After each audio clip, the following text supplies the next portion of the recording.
जय श्री राम। तो ये जो वीडियो है इसमें हम लोग देखने वाले हैं mechanism of concentration of urine. आपको पता है कि मैमल्स जो होते हैं अपने यूरिन के कंसंट्रेशन को चेंज कर सकते हैं। यूरिन का जो इनिशियल कंसंट्रेशन होता है उस इनिशियल कंसंट्रेशन से इसको ये 4 टाइम्स चेंज कर सकते हैं। ठीक है, उसका मैकेनिज्म क्या है? क्योंकि देखिए जो समर सीजन होता है, समर सीजन में हमारा यूरिन कंसंट्रेटेड होता है ना, और विंटर सीजन में यूरिन डाइल्यूटेड होता है। ऐसा क्यों होता है, कैसे होता है, क्या मैकेनिज्म है, इसको हम लोग वीडियो में देखने वाले हैं। नीट के प्रोस्पेक्टिव से बहुत ही ज़्यादा इंपॉर्टेंट है, ट्रिकी है, इसलिए इसका मैं अलग से वीडियो बना रहा हूँ। देखो, जो यूरिन को कंसंट्रेट करने का जो पूरा मैकेनिज्म होता है ना, उसमें मेनली जो स्ट्रक्चर पार्टिसिपेट करते हैं वो होते हैं जो हमारे जक्स्टा मेडुलरी नेफ्रॉन्स होते हैं। आपको पता है ना, 2 टाइप के नेफ्रॉन्स होते हैं। तो जो जक्स्टा मेडुलरी नेफ्रॉन्स होते हैं उनका लूप ऑफ हेनलिस और जो हमारे इफेरेंट आर्टरियोल है, इफेरेंट आर्टरियोल से ब्रांच निकलती है, उसको कहा जाता है वासा रेक्टा। वासा रेक्टा जो है, vasa recta vasa recta is network of peritubular capillary that surround our loop of Henle. तो पेरिटेबुलर कैपिलरी का वो पार्ट जो इफेरेंट आर्टरियोल से निकला हुआ रहता है और ये इधर लूप ऑफ हेनली को चारों तरफ सराउंड करता है, उसी को कहा जाता है वासा रेक्टा। तो दूसरा स्ट्रक्चर इसमें जो पार्टिसिपेट करता है वो होता है वासा रेक्टा। यूरिन को कंसंट्रेट करने का प्रोसेस जो होता है ये मेडुला कॉर्टेक्स में नहीं होता, मेडुला में होता है। अच्छा, आपको ये तो पता है कि जो नेफ्रॉन, जितने भी नेफ्रॉन है हमारे बॉडी में, हमारे किडनी में, उन सब का जो ग्लोमेरुलस है, उन सब का जो बोमेंस कैप्सूल है, उन सब का जो प्रॉक्सिमल कन्वोल्टेड ट्यूब्यूल है, उनका जो डिस्टल कन्वोल्टेड ट्यूब्यूल है वो कॉर्टेक्स में होता है ना। और जो लूप ऑफ हेनली है, लूप ऑफ हेनली, ये लूप ऑफ हेनली जो है वो मेडुला में होता है ना। उसके चारों तरफ जो पेरिट्यूबुलर कैपिलरी की पार्ट जो वासा रेक्टा है वो भी मेडुला के अंदर ही होते हैं। तो यूरिन को कंसंट्रेट करने का प्रोसेस मेडुला में होता है, कॉर्टेक्स में नहीं होता है। मेडुला के अंदर आप जैसे जैसे अंदर जाएंगे, ऐसा ऑब्जर्व किया गया है कि जो इंटस्टिशियम के अंदर इंटस्टिशियल फ्लूइड है उसका कंसंट्रेशन ग्रेजुअली इंक्रीज होता है।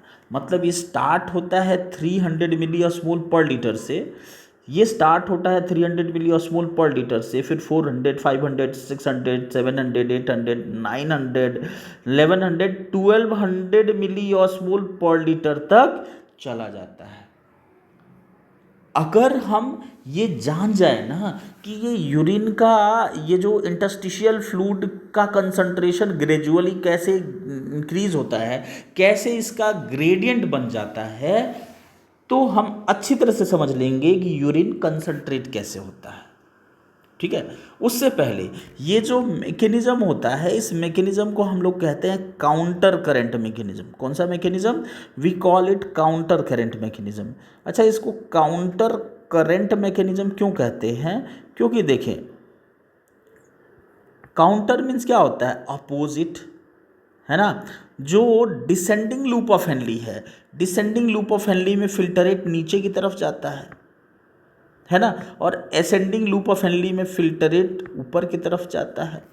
डिसेंडिंग वासा रेक्टा में ब्लड नीचे की तरफ फ्लो होता है, एसेंडिंग वासा रेक्टा में ब्लड ऊपर की तरफ फ्लो होता है। मतलब अपोजिट डायरेक्शन में चल रहे हैं ना, इसलिए काउंटर करंट मैकेनिज्म कहते हैं। मीन्स अपोजिट डायरेक्शन में चीजें फ्लो हो रही है यहाँ पर।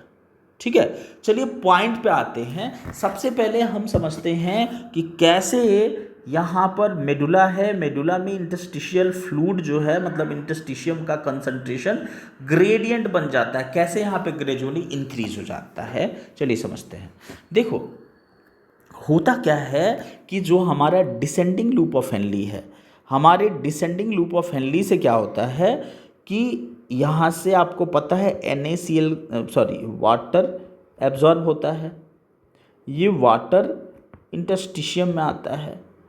जैसे जैसे डिसेंडिंग लूप ऑफ हेनली में आओगे, जैसे जैसे वाटर एब्जॉर्ब होगा, अंदर जो कंसंट्रेशन है NaCl का वो इंक्रीज होते चला जाएगा। और ये जो पॉइंट जहाँ मैं मार्क कर रहा हूँ means at the end of the descending loop of Henley, यहाँ पर कंसंट्रेशन जो होगा NaCl का उसका हाईएस्ट होगा, लगभग 1200 मिली ऑस्मोल पर लीटर होगा। ठीक है, अब ये हाईएस्ट कंसंट्रेशन होने की वजह से क्या होगा कि यहाँ पर जो एसेंडिंग लूप ऑफ हेनली है ना, वहाँ पर NaCl एब्जॉर्ब होगा।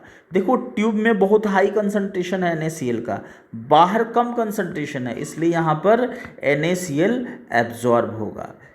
ठीक है, जैसे जैसे ट्यूब में सबसे ज़्यादा absorption starting part of ascending loop of Henley में होगा, थोड़ा और ऊपर जाओगे तो थोड़ा कम होगा, थोड़ा और ऊपर जाएंगे तो थोड़ा सा और कम होगा। जैसे जैसे आप ऊपर जाओगे ये जो NaCl का जो डिफ्यूजन है बाहर की तरफ इंटरस्टिशियम में वो कम होते चला जाएगा।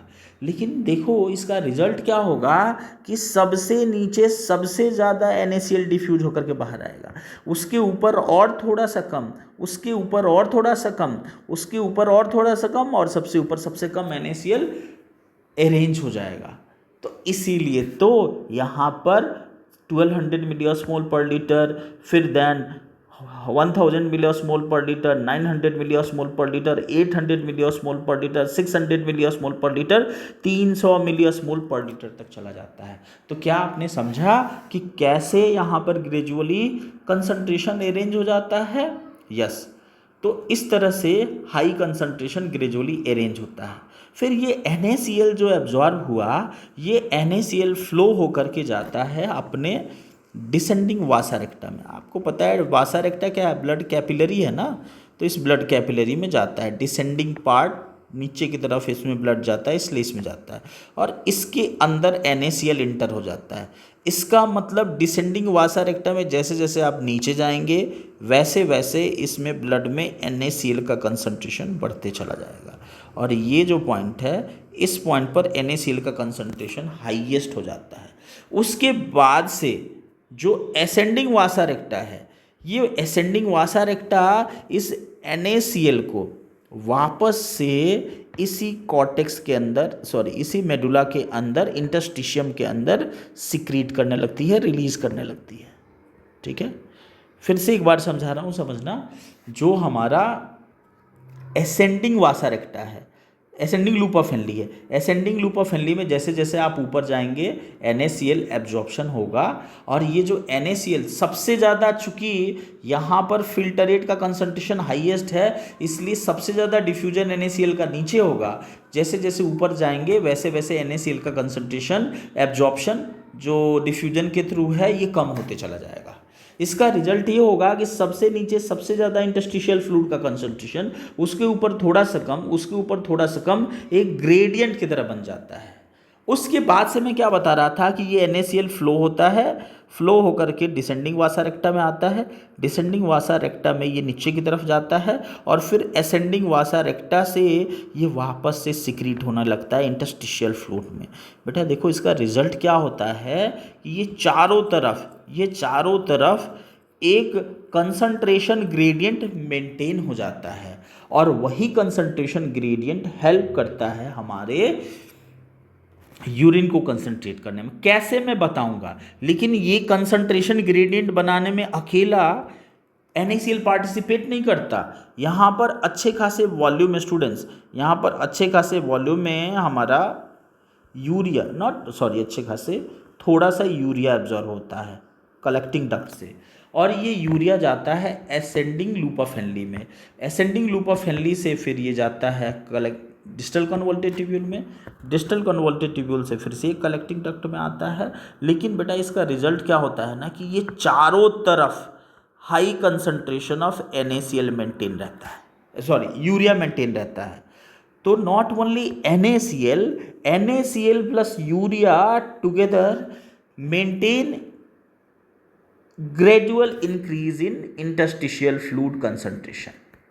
ठीक है। अब उसका रिजल्ट क्या होगा, जो फिल्टरेट यहाँ पर आएगा ना, समझिए, जो यहाँ पे फिल्टरेट आएगा ना, फिल्टरेट आया, मैं फिल्टरेट की बात कर रहा हूँ, फिल्टरेट आएगा हमारे कलेक्टिंग डक्ट में। तो देखो डिस्टल कन्वोल्यूटेड ट्यूब्यूल तक आते आते ना, जो फिल्टरेट है उसका कंसंट्रेशन सिर्फ 200 मिली ऑस्मोल पर लीटर हो जाता है, ठीक है, मतलब प्लाज्मा से भी कम हो जाता है।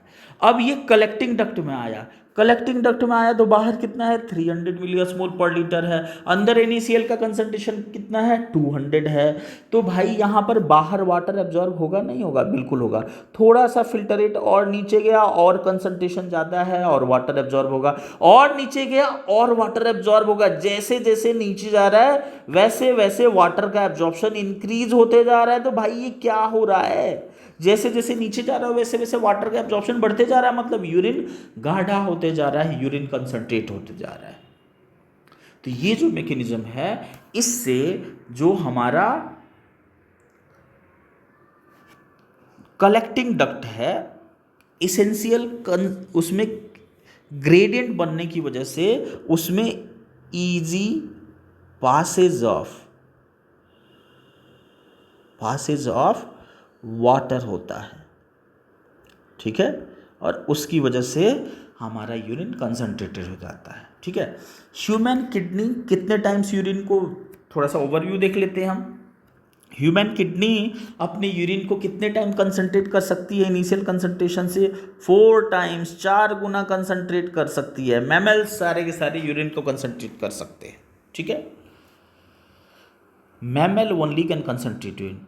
कौन सा स्ट्रक्चर इसमें पार्टिसिपेट करता है यूरिन को कंसंट्रेट करने में, यस, कौन सा स्ट्रक्चर पार्टिसिपेट करता है, तो 2 मेन स्ट्रक्चर पार्टिसिपेट करते हैं। एक तो है students Vasa रेक्टा, that is part of peritubular capillary, and another one is our loop of Henle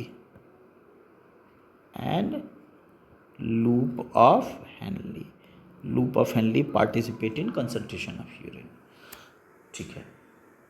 इसको हम काउंटर करंट मैकेनिज्म क्यों कहते हैं, क्योंकि जो हमारा डिसेंडिंग लूप ऑफ हेनली है, इसमें फिल्टरेट नीचे की तरफ जाता है, एसेंडिंग लूप ऑफ हेनली में फिल्टरेट ऊपर की तरफ जाता है, इसलिए आपके NCERT के अकॉर्डिंग हम इसको कहते हैं काउंटर करंट मैकेनिज्म, ठीक है, ओके। कंसंट्रेशन ग्रेडियंट को कौन मेंटेन करता है, तो 2 स्ट्रक्चर कंसंट्रेशन ग्रेडियंट को मेंटेन करते हैं, एक mainly NaCl and then urea, ठीक है। तो इस वीडियो में मैं जो भी नीट के लिए इम्पोर्टेंट था मैंने कवर कर लिया। भाई देखो, अगर ये वीडियो आपको अच्छा लग रहा है, इस मैकेनिज्म को आप अच्छी तरह से समझ ले रहे हो, तो मेरा एफर्ट लगा है, प्लीज़ आप इस चैनल को सब्सक्राइब कीजिए, इस वीडियो को लाइक कीजिए, नीचे कमेंट ज़रूर करना, अपनी फीलिंग्स बता दें।